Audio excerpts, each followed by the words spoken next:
Sir ভালো, আপনি ভালো আছেন? জি আছে, আল্লাহ ভালো রেখেছে স্যার। বলুন এটা কি হবে? He says that he is well. He is well. বলেন তো এটা কি হলো? রিপোর্টিং ভার্বটি পাস্ট টেন্সে প্রেজেন্ট টেন্সে থাকার কারণে রিপোর্টেড স্পিচের টেন্সের পরিবর্তন হলো না, তাই তো? জি sir. He says that he is well. Good, তাহলে এটা হয়ে যাচ্ছে he says that he is well.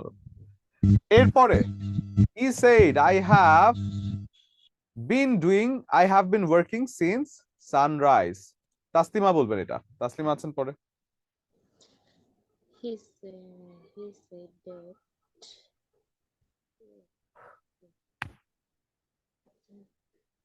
এটা হবে sir he said that he had been working since C number since sunrise, exactly. কারণ প্রেজেন্ট এটা রিপোর্টিং ভার্বটি পাস্ট টেন্সে আছে, রিপোর্টেড স্পিচটিকে আমি পাস্টের দিকে ধাক্কা দিব, তাই তো? জি present sir perfect continuous tense আছে, পাস্ট পারফেক্ট কন্টিনিউয়াস যদি আমি নিয়ে যাই সেটা হয়ে যায় he had been working since sunrise. Good. এরপরে যদি বলি এটা বলবেন Sajib. The teacher said man is mortal. Sajib কি হবে এটা বলেন। আনমিউট করে দিয়েছি সজীবকে।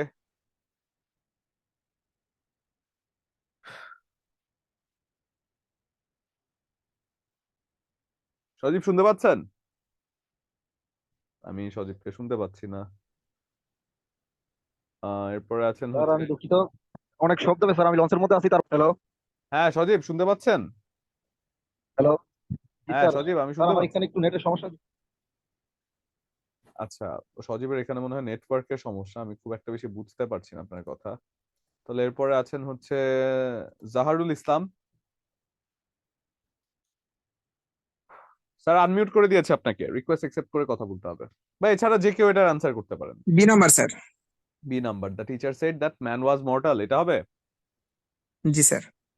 মানুষ এক সময় মরণশীল ছিল, মানুষকে এখন মরে না। রিপোর্টিং ভার্বটি পাস্ট টেন্সে দেখেছেন, ঠিক আছে, আপনি এটাকে পাস্টের দিকে ধাক্কা দিবেন, কিন্তু একটু সেন্টেন্সটা খেয়াল করে দেখেন তো।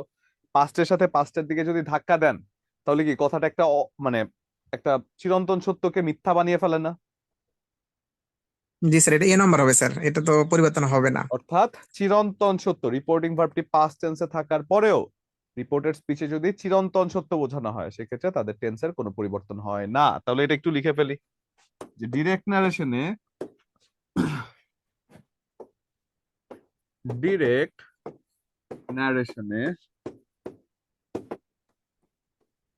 রিপোর্টিং ভার্বটি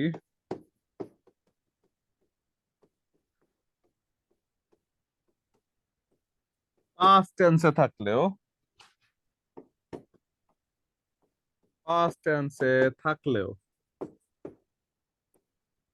তাকে ইনডিরেক্ট করার সময়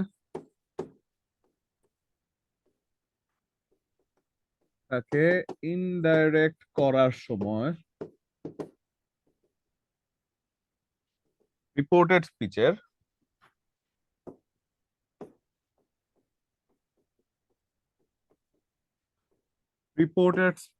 এর টেন্স এর কোনো পরিবর্তন হয় না, তাই তো? তাহলে ডিরেক্ট নারেশন থেকে ইনডিরেক্ট করার ক্ষেত্রে রিপোর্টেড স্পিচটি যদি রিপোর্টিং ভার্বটি পাস্ট টেন্সে থাকলেও, আচ্ছা, ইনডিরেক্ট করার সময় রিপোর্টেড স্পিচের টেন্সের কোনো পরিবর্তন হয় না যদি চিরন্তন সত্য থাকে। যদি রিপোর্টেড স্পিচে চিরন্তন সত্য থাকে, যদি রিপোর্টেড স্পিচ এ কোনো চিরন্তন সত্য থেকে থাকে, তাই তো? তাহলে এই জায়গাটা লিখে ফেলবেন যে ডিরেক্ট নারেশনে যদি কোনো ডিরেক্ট থেকে ইনডিরেক্ট করার ক্ষেত্রে চিরন্তন সত্য বোঝালে তাদের টেন্সের কোনো পরিবর্তন হয় না।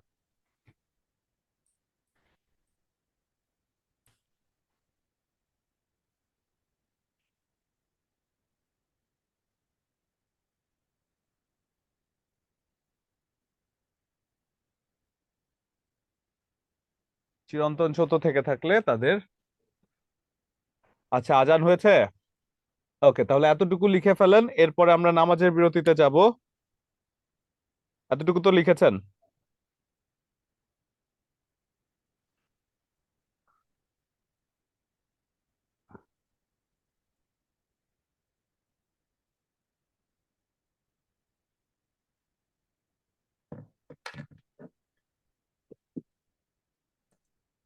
ওকে, লেখা শেষ হয়েছে সবার? একটু বলেন তো, আমি আনমিউট করে দিয়েছি সবাইকে।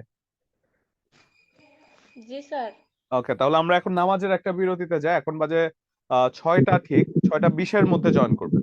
ঠিক 6টা 20, একটা মিনিটও দেরি করবেন না। 6টা 20 মানে 6টা 20, ঠিক আছে? জি স্যার। ওকে, ঠিক আছে, ধন্যবাদ সবাইকে।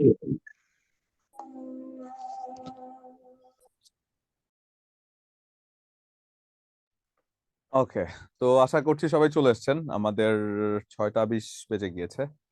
তো সেক্ষেত্রে আমরা যেটা বলছিলাম, আমরা যেটা পড়ছিলাম সেটা হচ্ছে কি, যখন ডিরেক্ট নারেশন থেকে ইনডিরেক্ট করতে হবে সেক্ষেত্রে এই কাজগুলো করতে হয়।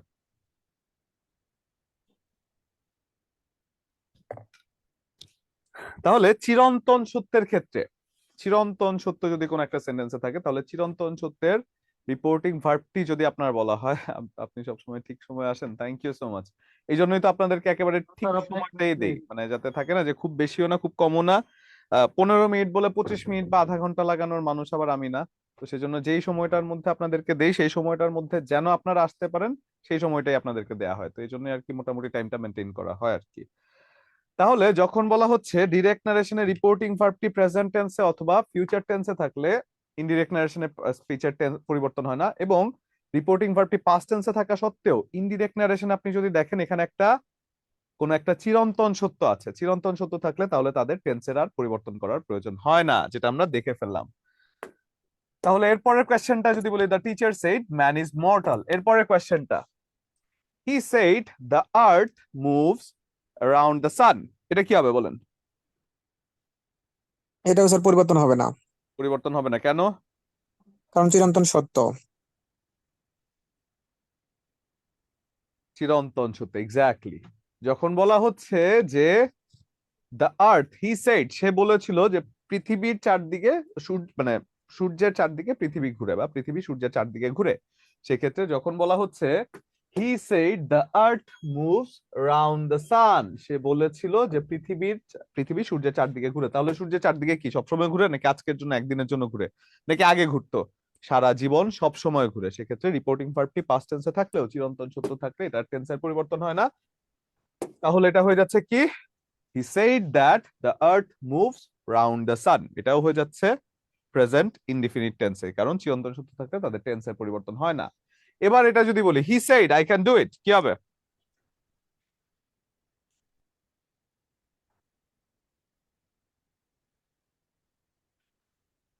যখন বলা হচ্ছে he said I can do it, He said এটা that C number sir. he said that he could do it, তাহলে ক্যান থাকলে কুড হয়, মে থাকলে মাইট হয়, শ্যাল থাকলে শুড হয়, উইল থাকলে উড হয়। এই জাতীয় জিনিসগুলো আমাদের জেনে নেওয়া প্রয়োজন। তাহলে আসেন তো সেই জায়গাটা একটু দেখে ফেলি যে কোন শব্দগুলো থাকলে তার ইনডিরেক্ট ফর্মটা কি হয়ে যায়। যখন বলা হচ্ছে ক্যান, ডিরেক্ট নারেশন আপনি যদি ক্যান দেখেন তাহলে ইনডিরেক্ট হয়ে যায় কুড, ডিরেক্ট নারেশনে মে থাকলে মাইট, শ্যাল উইল থাকলে উড, শ্যাল থাকলে শুড ফার্স্ট পার্সনের ক্ষেত্রে, শ্যাল থাকলে উড সেকেন্ড অথবা থার্ড পার্সনের ক্ষেত্রে, মাস্ট থাকলে হ্যাড টু হয়ে যায়। তাহলে এই জায়গাটা একটু লিখে ফেলতে পারেন। লিখে ফেলতে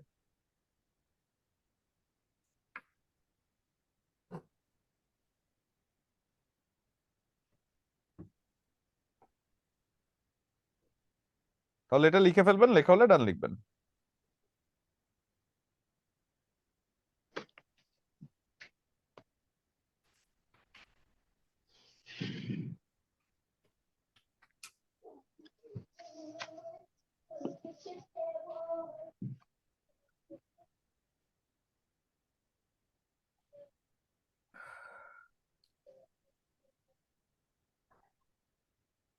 ডান। হ্যাঁ, ট্রান্সলেশন কোনটা? ও আচ্ছা, ইয়ের ওই যে আমার যে ফ্রেজের সাথে একটা অ্যাটাচ করাই আছে। ডান। জি স্যার। Okay, good.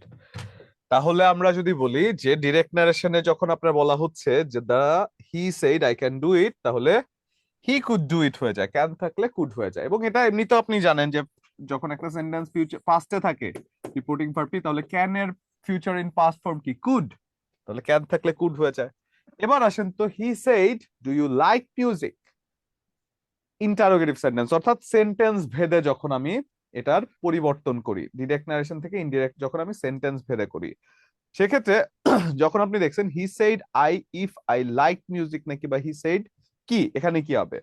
সেক্ষেত্রে আমরা এতক্ষণ দেখেছিলাম দ্যাট, ইনভার্টেড কমা উঠে দ্যাট, দেখেন তো এখানে কোথাও দ্যাট আছে? দ্যাট কথাটা কিন্তু নাই, তার মানে ইন্টারোগেটিভ সেন্টেন্সে দ্যাট বসে না। তাহলে আর কোন কোন সেন্টেন্সে কোন শব্দগুলো বসে ইনভার্টেড কমা উঠে গিয়ে, সেটা আমার জানা প্রয়োজন। আসেন একটু দেখে ফেলি শব্দগুলো।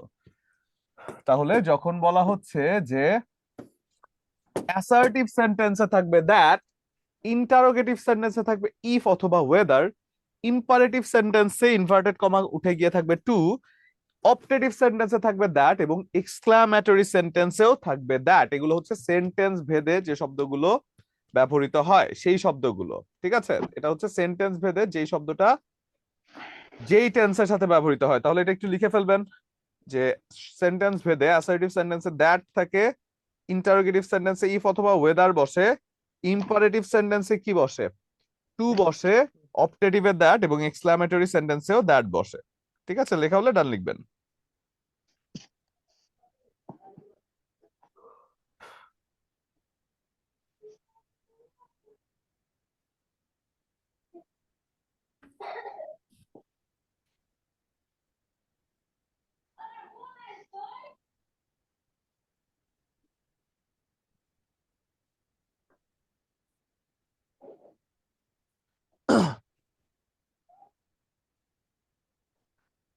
ডান।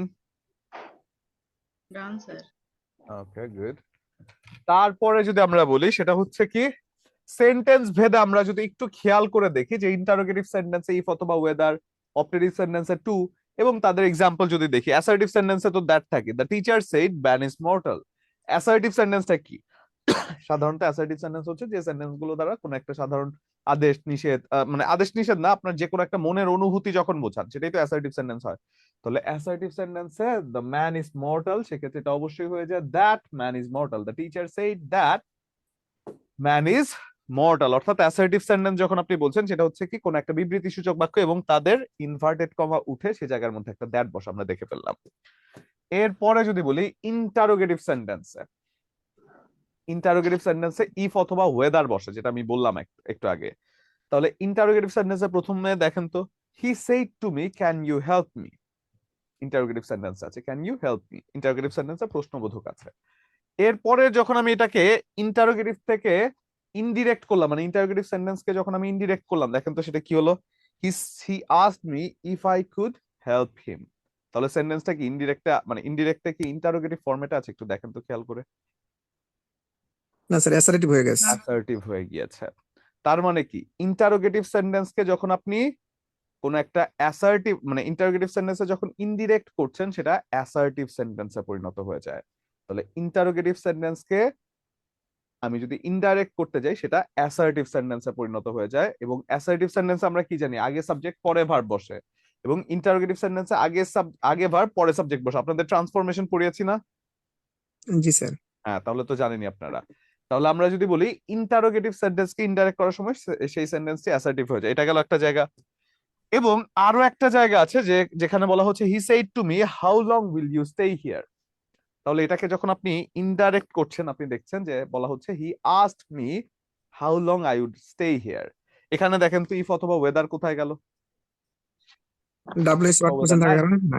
ডাব্লিউএইচ ওয়ার্ড এই কারণে নাই। অর্থাৎ ইন্টারোগেটিভ সেন্টেন্সে যখন আপনার দেখবেন ডাব্লিউএইচ কোয়েশ্চেন আছে, ইন্টারোগেটিভ সেন্টেন্সে যখন ডাব্লিউএইচ কোয়েশ্চেন থাকবে সেটাও অপরিবর্তিত হয়ে থেকে যায়। ঠিক আছে, তাহলে যদি এই জায়গাটা একটু লিখে ফেলি, আমরা কি লিখবো জিনিসটা, সেটা হচ্ছে ইন্টারোগেটিভ সেন্টেন্সকে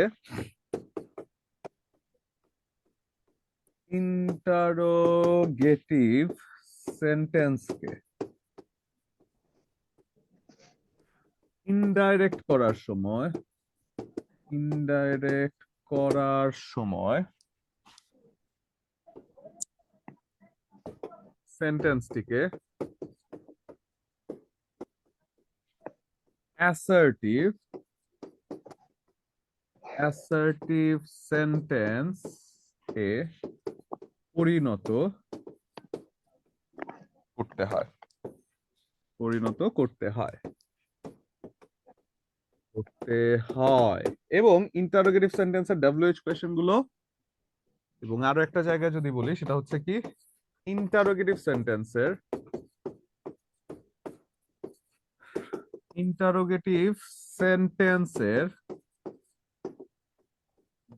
WH কোয়েশ্চেন গুলো ইনডিরেক্ট করার সময় অপরিবর্তিত থাকে।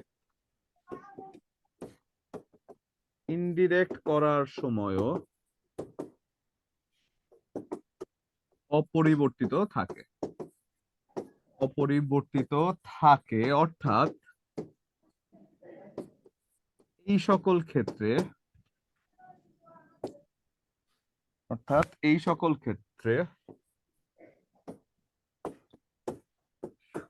তাদের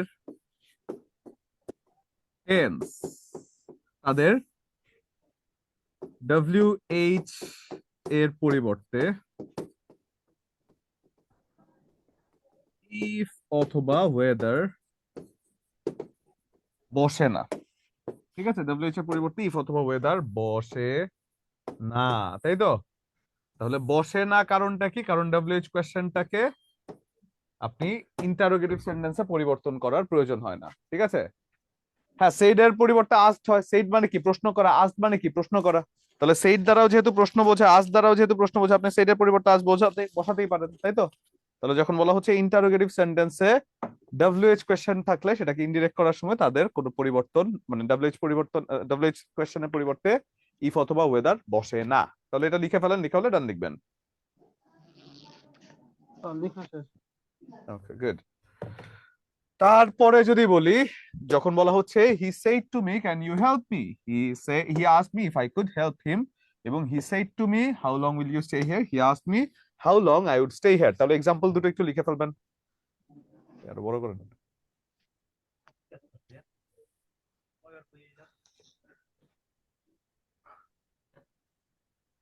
এটা কোনো হইলো? কে করছে এটা? কে করছে এটা? কি করছে? কে?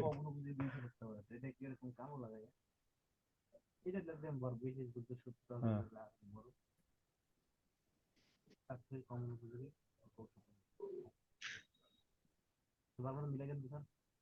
BCS এ বিগত প্রশ্নেই রয়েছে BCS সহ।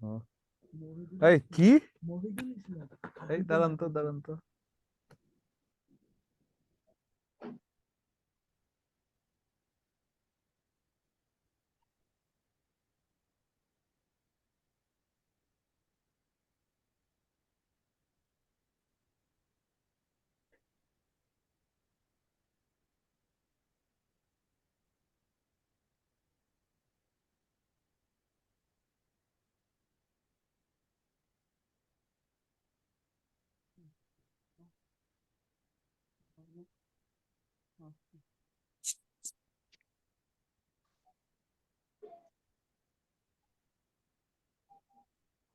লেখা শেষ।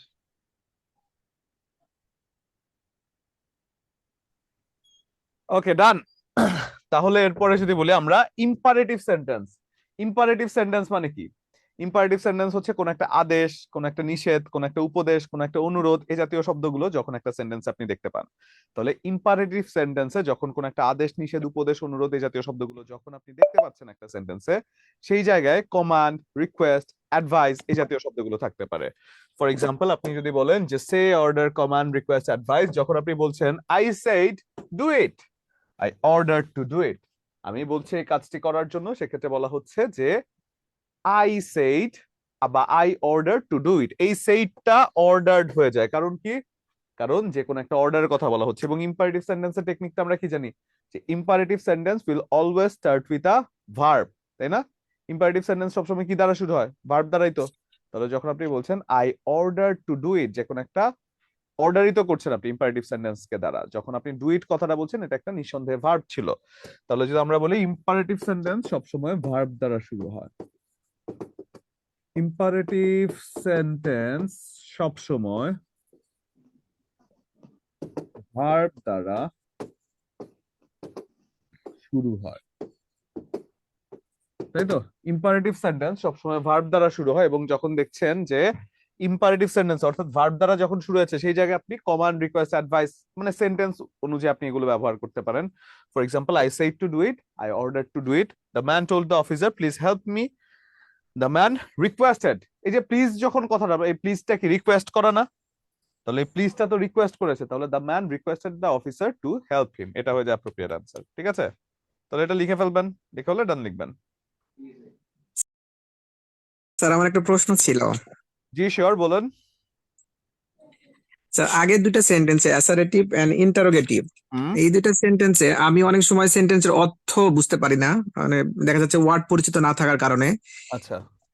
এরকম ক্ষেত্রে দেখা যাচ্ছে যে ওয়ান টু নো, জানতে চাচ্ছে এরকম কিছু, সেখানে ওই রিপোর্টিং ভার্বটার পরিবর্তন ঘটাতে হচ্ছে ওয়ান টু নো অথবা ইনকোয়ার অফ অথবা ডিমান্ড ওয়ান্ডার। হুম, তো স্যার আমি মানে জানতে চাচ্ছিলাম যে সব জায়গায় যদি আমি না বুঝতে পারার কারণে আস্কড ব্যবহার করি তাহলে কতটা ভুল হবে? আস্ক বুঝার ক্ষেত্রে ডিমান্ড টু নো, আস্ক, হ্যাঁ হয়তো, মানে খুব একটা বেশি যেটা ভুল হবে সেটা না। এটা হচ্ছে কি, আপনাকে যদি রিটেনে কেউ লিখতে বলে তখন আপনি ব্যবহার করতে পারবেন, কিন্তু জি এমসিকিউ স্যার, রিটেন। এমসিকিউ জি তো স্যার, আমি আপনাকে রিটেনে। লিখতে বলবো না। হ্যাঁ, রিটেন আপনি হতে পারেন, রিটেনে ডেফিনেটলি হতে পারে, এটা কোনো সমস্যা না। ঠিক আছে, জি একই স্যার। কথা, একই কথা, কথাটা একই, কিন্তু আপনি হয়তো ওই রকম জোর দিয়ে বোঝাচ্ছেন না, ডিমান্ডেড, তো মানে এই জাতীয় কথাগুলো আপনি আস্ক বললেও সমস্যা নেই, তো হতে পারে এটা সেন্টেন্সে, কিন্তু কথাটা হচ্ছে যে এমসিকিউ তে তো আপনাকে বানিয়ে দিবে, সেটাই হচ্ছে কথা। ঠিক আছে, তাহলে এটা নিয়ে ফেলেন। একইভাবে স্যার অ্যাসার্টিভ সেন্টেন্সেও কিছু কিছু ওয়ার্ড আছে যেমন বিলিভ, কমেন্ট, হুম, ডিক্লেয়ার। হুম, হুম, হুম। আপনি দিতে এগুলো পারেন, স্যার আমি সমস্যা নেই। রিটেনে কোনো সমস্যা নাই, তাই তো না স্যার? না, রিটেনে সমস্যা নেই, না। ওকে স্যার, ধন্যবাদ। ওয়েলকাম। তাহলে এটা হয়েছে। এটা তো আগে লিখা হয়েছে তো। হ্যাঁ, এটা তো স্যার আগে লিখা হয়েছে, আপনি যে ইম্পারেটিভ ও সেন্টেন্স আচ্ছা আচ্ছা, একদম ইম্পারেটিভ, ইন্টারোগেটিভ সেন্টেন্স আমরা লিখেছি না, ইম্পারেটিভ সেন্টেন্স, তাহলে এটা লিখেন যে সে, অর্ডার, কমান্ড, রিকোয়েস্ট, অ্যাডভাইস এই জাতীয় কথাগুলো থাকে।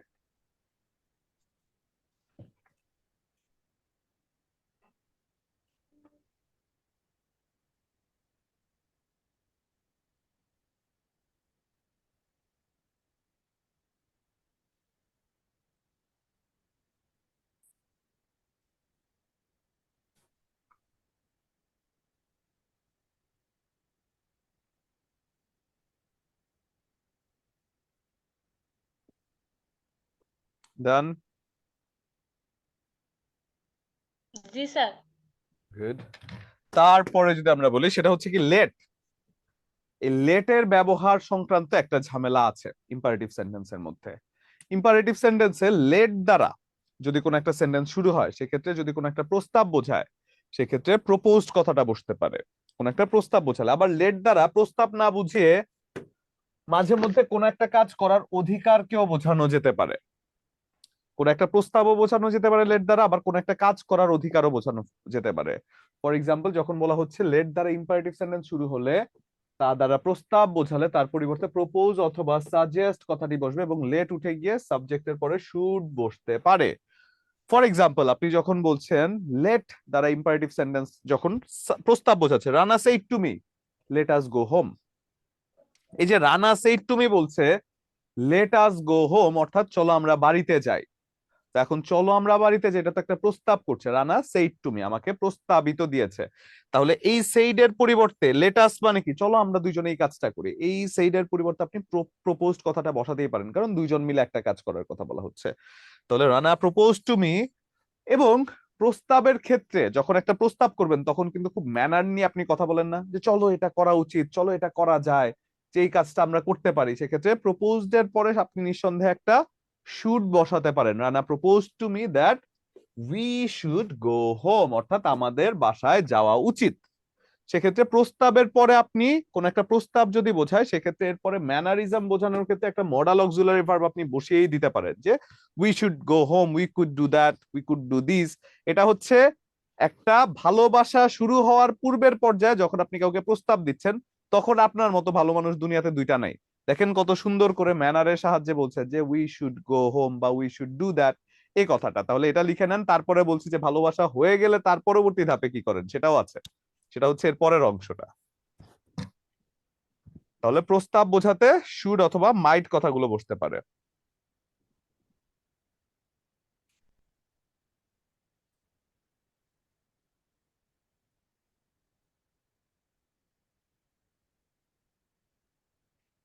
হয়েছে? গুড। নাজমিন নাহারের হয়েছে, বাকি সবাই? না না। জি স্যার। ওকে, তাহলে যদি লেট পরিবর্তে মানে লেট দ্বারা যদি প্রস্তাব না বোঝায় সেক্ষেত্রে কি হয়? লেট দ্বারা যদি ইম্পারেটিভ সেন্টেন্সে কোনো প্রস্তাব না বোঝায়, কোন একটা কাজ করার অধিকার যদি বোঝায়, লেট দ্বারা প্রস্তাব এবার বোঝাচ্ছে না, এবার কোন একটা কাজ করার অধিকার বোঝাচ্ছে। ফর এক্সাম্পল, যখন বলা হচ্ছে let the boy said let me do it, এখানে কি কোনো প্রস্তাব বুঝিয়েছে? কাউকে কি বলেছে যে আমাকে এটা চলো এটা করি, এরকম তো কিছু বোঝায় না। আরেকটা পক্ষ তো নাই, একা একটা ছেলে নিজের ব্যাপারে বলছে যে আমাকে এটা করতে দাও। সেক্ষেত্রে যখন বলা হচ্ছে the boy said let me do it, এটা একটা কাজের অধিকার বোঝাচ্ছে। তো সেক্ষেত্রে যখন একটা কাজের অধিকার বোঝায়, এমন ক্ষেত্রে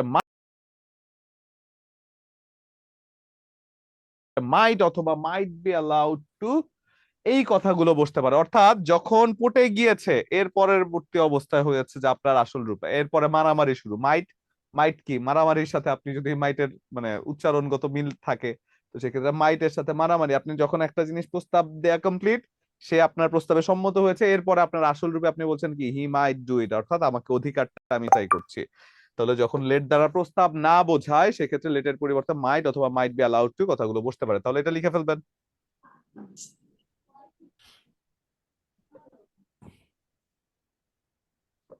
স্যার বিষয়টা কি এরকম যে মাইট ইজ রাইট? হুম, কি বলেন? স্যার যে বিষয়টা কি এরকম যে মাইট অধিকার বোঝালে মাইট বসা মাইট বসবে আর কি। হ্যাঁ তাহলে মানে হচ্ছে কোন যে একটা কাজ মাইট করার রাইট, অধিকার বোঝালে, প্রস্তাব না। ঠিক স্যার আছে? অধিকার বোঝালে। কোন একটা কাজ করার অধিকার বোঝালে সেক্ষেত্রে মাইট বসে, আর যদি প্রস্তাব বোঝায় সেক্ষেত্রে আপনার অবশ্যই শুড। শুড মানে ম্যানারিজম থাকে আর কি সেই জায়গায় কথা লিখেছেন।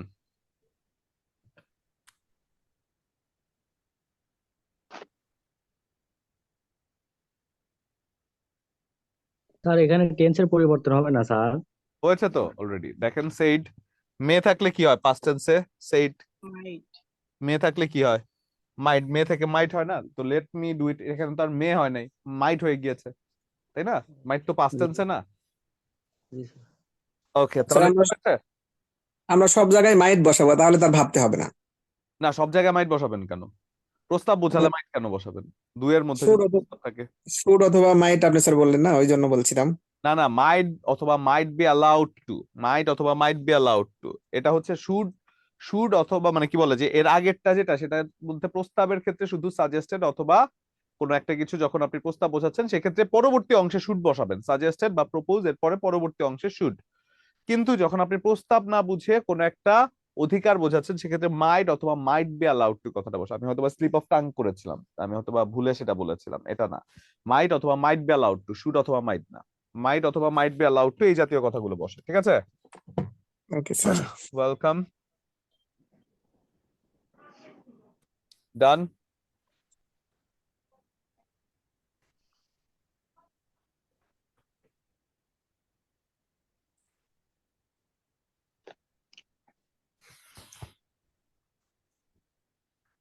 ওকে, ডান। গুড।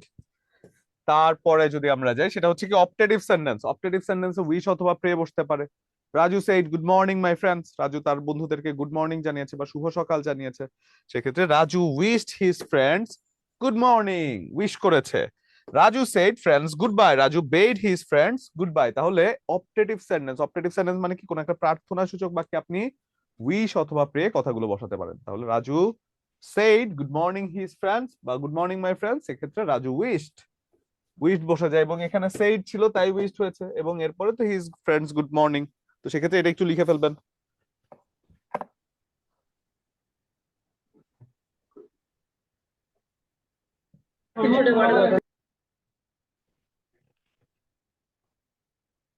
স্যার ওই যে প্রথমটা রাজু উইশড দ্যাট, তারপরে হিজ হবে না স্যার? মানে রাজু উইশড দ্যাট না, অপটেটিভ সেন্টেন্সে তো উইশড দ্যাট হলো না এখানে, কারণ অলরেডি তো উইশড হয়ে গিয়েছে। দেখেন তো এখানে সেইডের পরিবর্তে তো দ্যাটটা বসার কথা না, তো সেইডের পরিবর্তে আপনি তো উইশড বসিয়েছেন। said এর পরিবর্তে অলরেডি উইশড বসিয়েছেন, wished his friends good morning. তো সেক্ষেত্রে যখন আপনার এই জাতীয় কোনো একটা উইশ অথবা প্রে থাকে সেক্ষেত্রে আর মানে আপনার এই দ্যাটটা বসানোর প্রয়োজন হয় না। কিন্তু সচরাচর এছাড়াও যদি আপনার সেন্টেন্স ভেদে আপনার কাজগুলো করানো হয়, মানে যে কোনো একটা সেন্টেন্স আসলে দ্যাট ছাড়া, যেমন এখানে আপনি wish that his friends good morning, এটা বললে রিডান্ডেন্সি বা বাহুল্য দোষ হয়। কিন্তু সেন্টেন্সের স্ট্রাকচার যদি ওইভাবে আমাকে অ্যালাউ করে যে আমি দ্যাট বসালে সেন্টেন্সটা বাহুল্য দোষে দোষী হচ্ছে না বা কোনো দোষ হচ্ছে না, সেক্ষেত্রে আমি বসাতে পারি। ঠিক আছে?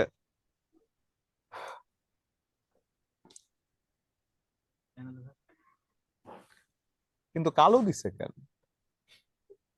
কালোটা বোঝা যায় না তো। সুপারিশ প্রাপ্ত একবার লিখছে কেন? হ্যাঁ,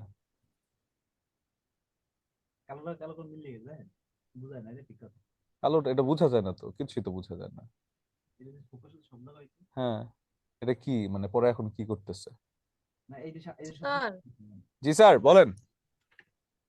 স্যার আমি এই যে লাস্টের উদাহরণটা বুঝিনি যে হি বেড দিস বেড, বেড হচ্ছে কোন একটা কিছু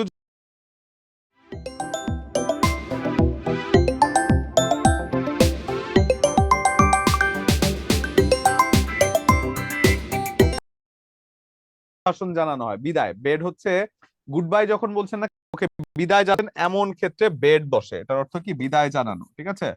তাহলে he bade his friends good bye, বিদায় সম্ভাষণ জানানোর ক্ষেত্রে বেড কথাটা বসে। ঠিক আছে? জি স্যার। Okay good. তাহলে এই জায়গাটা একটু লিখে ফেলেছেন আশা করছি। আপনি কি বলেন না এটা মানে অন্য কালার দিতে? কতবার করবেন? এর পরের গুলা যাতে থাম্বনেল অন্য কালারে দেয়। ওকে ডান। এরপরে আসেন এক্সক্লামেটরি সেন্টেন্সে। এক্সক্লামেটরি সেন্টেন্সে exclaimed with joy, exclaimed with wonder, exclaimed with sorrow এই জাতীয় শব্দগুলো থাকতে পারে। এক্সক্লামেটরি সেন্টেন্সে exclaimed in wonder, exclaimed with joy, exclaimed in sorrow কথাগুলো থাকতে পারে। ফর এক্সাম্পল যখন বলা হচ্ছে এটা দেখবেন না, এটা ভুল, একটা সেন্টেন্স আরেকটা সেন্টেন্সে ঢুকিয়ে দেওয়া হয়েছে, এটা ভুল।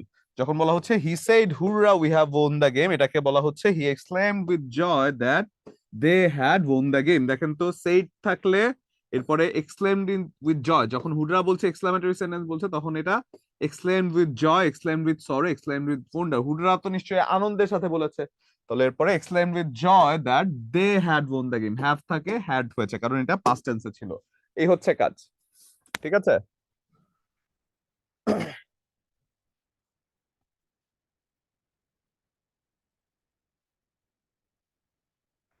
লেখা হয়ে থাকলে ডান লিখবেন, শুধু এক্সাম্পলটা সেকেন্ড এক্সাম্পলটা লিখবেন।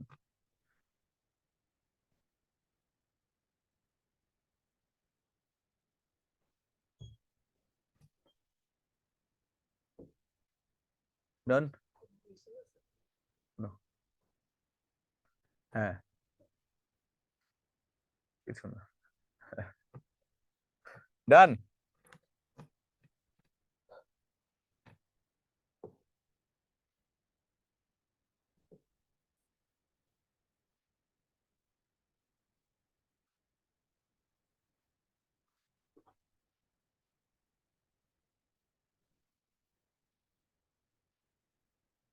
ডান?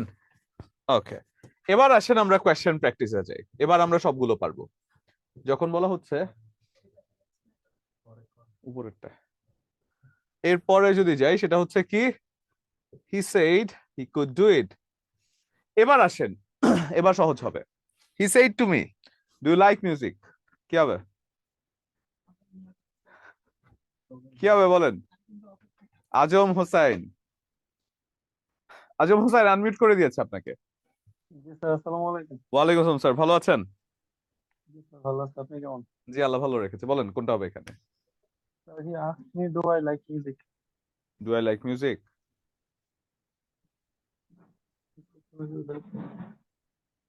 ইফ, ইফ অথবা ওয়েদার বসে না, কি শিখেছি আমরা? ইফ অথবা ওয়েদার বসে তো। জি sir, he asked me if I like music. If I liked music, liked ভার্বের সাথে ইডি যুক্ত হবে কারণ পাস্টে ছিল, পাস্টে নিয়ে যাব আমরা। Like music. Kamal shed to me what is your name, বলেন কি হবে এটা? এরপরে জাহারুল ইসলাম বলবেন। আমি আনমিউট করে দিয়েছি জাহারুল ইসলাম, বলেন এটা কি হবে? আমি বলতে পারবো? বলেন। He asked me what was my asked me what my name was. What my name ওয়াজ, কারণ Was অ্যাসার্টিভ সেন্টেন্সে পরিণত হবে তো, তাই না? তাহলে ইন্টারোগেটিভ সেন্টেন্সটা অ্যাসার্টিভ সেন্টেন্সে পরিণত হবে তো। তাহলে অ্যাসার্টিভ সেন্টেন্স যদি আপনি বলেন মাই নেম এর আগে যদি ওয়াজ থাকে, তাহলে কি সেটা অ্যাসার্টিভ সেন্টেন্স হয়? ভার্ব কি কখনো অ্যাসার্টিভ সেন্টেন্স আগে বসে না? তাহলে হোয়াট মাই নেম ওয়াজ, এটা হয়ে যাবে was appropriate answer. Kamal asked me what my name was, B number was answer. She said let me come in.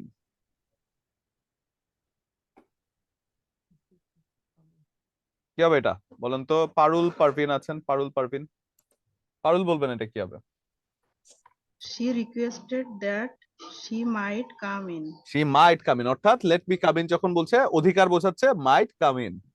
Are you weeping, he asked her. Parul বলেন তো এটা, পারবেন? He asked her if she was weeping. If she was weeping, past টেন্সে He হয়েছে। was. Sir, she was She weeping. was weeping, she was. I said do it. I ordered to do it. I ordered to do it, একটা imperative sentence, তাই তো? Anwar said, what a fool I am. Anwar exclaimed that he was a great A fool. grateful exactly. Exclaimed কথাটা বসে যাবে। এই ছিল মোটামুটি আমাদের ন্যারেশনের ক্লাস। আশা করছি ন্যারেশনটা মোটামুটি বুঝে গিয়েছেন, এবং আমার ঠিক এই মুহূর্তেই আরেকটা আপনার ইয়ের লাইভ আছে, তো ফেসবুক লাইভ আছে, যেটা আশা করছি এবার নেটওয়ার্কের প্রবলেমটা হবে না। স্যার তো স্যার জি স্যার বলেন। আমি আপনার কাছে ক্লাস শেষে 1 মিনিট সময় চেয়েছিলাম। হ্যাঁ হ্যাঁ হ্যাঁ হ্যাঁ হ্যাঁ, বলেন। আপনি তো তাহলে আছেনই এখন, আজম হোসেন বলেন। স্যার আমার বিদ্যাবাড়ি কোনো স্যার বা কোনো ক্লাস বিষয়ে কোনো অবজেকশন নাই। আমার শুধু অবজেকশন আছে হচ্ছে আপনার আমাদের যে দৈনন্দিন নিউজ পেপার যে সেশনটা হয় ওইটা হ্যাঁ যদি না হয়, আমি যে কাস্টমার কেয়ারে যে সরি আমাদের যে কন্ট্যাক্ট নাম্বার গুলো দেওয়া আছে ওইখানে অজস্র লেভেলে ফোন দিলে ওনারা ফোন পিক আপ করে না। আমার আচ্ছা, সাথে বেশ কয়েকবার হয়েছে। আমার শুধু জানার জন্য যে কোন আজকে নাম্বার কি আপনি ফোন ক্লাসটা দিয়েছেন? হবে। কোন নাম্বারে ফোন দিয়েছেন? স্যার লাস্টে 00, তারপর 34, তারপর 49, 46 এগুলো আছে। আচ্ছা, নাম্বারগুলো বিষয়টা হচ্ছে কি স্যার, যদি আমি আচ্ছা রেগুলারলি আরেকবার বলবেন তো নাম্বারগুলো একটু। 0896 06 08 00, আপনি তারপর লাস্টেরটা বললেই 34 হবে, লাস্টের নাম্বারগুলোই বললেই হবে।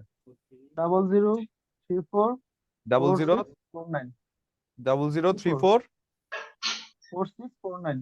4649, এই হ্যাঁ নাম্বারগুলোতে আপনি ফোন দিয়েছেন, পান নাই তাই তো? হ্যাঁ হ্যাঁ, আচ্ছা মানে পিক আপ করে না, ফোনগুলো উঠায় না। আরেকটা কথা হচ্ছে যে আপনাদের যে ফোন যারা রিসিভ করে এখানে সম্ভবত আপুটার নাম সৃষ্টি আপু, সম্ভবত ওনার সাথে আমার বেশ কয়েকবার কথা হয়েছে। ওনার কথাবার্তা স্যার খুব একটা ভালো না, নাম কি ওনার দুর্ব্যবহার বললেন? করে। সম্ভবত সৃষ্টি, সম্ভবত আমি শিওর না, নামটা লিখে সৃষ্টি আপু সম্ভবত। সৃষ্টি। হ্যাঁ হ্যাঁ উনি একটু মানে আমি জাস্ট জানার জন্যই যে আমি বলতেছি যে স্যার আমি তো এখন লাঞ্চ করবো। বলছে, আপু শুধু এতটুকু জানবো যে ক্লাস হবে কিনা সেটা আমি জানি না। পরে আমি বলছি আপনি জানেন না তাহলে আপনাকে রাখছি কেন। জাস্ট ওনার সাথে এক দুই কথা আমার একটু কনভারসেশনটা একটু start করতে হবে। ওই ওই ওনার নাম্বারটা কোনটা সেটা একটু বলবেন আমাকে? ওনার লাস্টের নাম্বারটা কত? সম্ভবত তো এটা তো প্রায় এই তো মানে কোন এই নাম্বারে মুহূর্তে তো ফোন দেওয়ার পরে এই কথাটা হয়েছে আপনার? আহ, সম্ভবত স্যার লাস্টে যে 00 এটা তো হতে পারে, কারণ লাস্টে 34 আচ্ছা, যেটা আমি আমি ওইটাতে দেখছি যে ব্যাপারটা। আচ্ছা, আমি আমি এমনিতে দেখছি ব্যাপারটা। ঠিক আছে, থ্যাংক ইউ ফর মানে স্যার এটা for letting me know that. Sir একটা কথা স্যার, মানে এটা বলার কারণ এটাই, কারণ আমি যদি প্রতিদিনের পত্রিকায় ক্লাসটা করি তাহলে স্যার আমার সাধারণ জ্ঞান এখন ভাবতে হয় না। হুম। আপডেট খবরগুলো এই জন্য আর কি খুব দরকার, এই জন্য আপনার কাছে বলা বিষয়টা। না না, অবশ্যই। আমি তো আসলে পত্রিকার ব্যাপারটা তো আগে আমরা খুব মানে আমি সাজ্জাদ স্যার মোটামুটি নেওয়ার চেষ্টা করতাম, তো এখন সাজ্জাদ স্যারও তো মোটামুটি ব্যস্ত হয়ে গিয়েছে, তো সেক্ষেত্রে আমাদের একটু আপনি কম তো আসা দিবেন হয়। তারা হয়ে যাবে। এছাড়াও এছাড়াও আশা আশা করছি যারা নিচ্ছে তারা ভালোই নিচ্ছে মোটামুটি। তো সেজন্য পত্রিকার সেশনটা আপনাদের অবশ্যই মানে উপকারে আসবে এবং সবসময় কাজে লাগবে, তো সেজন্য না অবশ্যই এটা স্যার, আমি এটা ফলো করবো। উপকার ভোগী স্যার। আমি যে আপনার স্যার যে মৎস্য অধিদপ্তর পরীক্ষা দিয়ে আসলাম, তো এখান থেকে রিলেটেড সাম্প্রতিক সময়ে স্যার এমসিকিউ, প্রত্যেকটা এমসিকিউ স্যার আপনাদের ক্লাস করার কারণে আমি হুম। মানে আনসার করতে পারছি, মানে ভেরি এতটুকু গুড, ইম্পর্টেন্ট ক্লাস শুধু ভেরি জানার গুড, জন্যই ভেরি গুড, আর ভেরি কি স্যার। যাক, শুনে ভালো লাগলো। ঠিক আছে ঠিক আছে, তাহলে আজম হোসাইন, পরবর্তী ক্লাসে আবার দেখা হচ্ছে ইনশাআল্লাহ। ঠিক আছে, ভালো থাকবেন সবাই। আচ্ছা স্যার, জি স্যার, আসসালামু আসসালামু আলাইকুম। আলাইকুম। ওয়ালাইকুম আসসালাম।